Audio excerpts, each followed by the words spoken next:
অনুরাগের ছোঁয়া ধারাবাহিকের আগামী পর্বে আমরা দেখতে পাবো রূপাকে অ্যাক্সিডেন্ট করেছে মিসকা। শেফালির দেওয়া ভিডিওর প্রমাণ ও সিসিটিভি ফুটেজের ভিডিও দেখেই পুলিশ জানতে পারে মিসকাকে অ্যারেস্ট করে পুলিশি হেফাজতে রাখলো। হ্যাঁ বন্ধুরা, আমরা এমনটাই দেখতে পাবো অনুরাগের ছোঁয়া ধারাবাহিকের আগামী পর্বগুলোতে। রূপার কন্ডিশন ক্রিটিক্যাল হওয়ায় অর্জুন নিজেই রূপার অপারেশন করার দায়িত্ব নেয়। রূপার অপারেশন শুরু হয়ে যায় আর সূর্য হসপিটালে এসে চিৎকার করে বলে, আমার মেয়ের যদি কিছু একটা হয়ে যায় আমি কিন্তু অর্জুন চক্রবর্তীকে কোনো মতেই ছাড়বো না। এই বলে সূর্য অকারণে অর্জুনের উপর খেপে যায়। এরপর অপারেশন শেষ হয়ে যায়, অর্জুন বাইরে বেরিয়ে আসে, কিন্তু অর্জুন কোনো কথা না বলে চুপ করে দাঁড়িয়ে থাকে। তখন সূর্য অর্জুনকে আজে বাজে কথা বলতে থাকে। সূর্য বলে যে, আমার মেয়ে কেমন আছে বলুন আমাকে, আমার মেয়ে ঠিক আছে তো, আমি কিন্তু আপনাকে ছাড়বো না।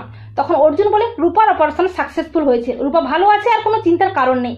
তা শুনে সূর্য কাঁদতে কাঁদতে অর্জুনের হাতটা ধরে বলে, সরি ডক্টর অর্জুন চক্রবর্তী, আসলে আমার মাথা ঠিক নেই, আমি আপনাকে অনেক অপমান করেছি, পারলে আমাকে ক্ষমা করে দেবেন। তখন অর্জুন বলে, ঠিক আছে, রূপার কাছে যান আপনি। এই বলে সবাই রূপার কাছে যায়। তখন সূর্য বলে, কিন্তু রূপা আমার অ্যাক্সিডেন্টটা হলো কিভাবে? কেউ কি ইচ্ছে করে রূপা আমার ক্ষতি করতে চেয়েছে? আর ঠিক তখনই সেখানে প্রমাণ নিয়ে হাজির হয় পুলিশ ও শেফালি। পুলিশ বলে, হ্যাঁ মিস্টার সেনগুপ্ত, আপনি একেবারে ঠিক আন্দাজ করেছেন, কেউ ইচ্ছে করেই এটা করেছে, তার প্রমাণও আছে আমাদের কাছে। অ্যাক্সিডেন্টের পরেই ডক্টর অর্জুন চক্রবর্তী আমাদের ফোন করে গাড়ির নম্বরটা দেয়, আর সেই নম্বর ট্র্যাক করেই আমরা ওই এলাকার সিসিটিভি ফুটেজ চেক করে জানতে পারি যে মিসকা সেনই অ্যাক্সিডেন্টটা করেছে। তাছাড়া আপনাদের বাড়ির কাজের মেয়ে শেফালির দেওয়া প্রমাণ থেকেই আমাদের কাছে সবটা পরিষ্কার হয়ে যায়।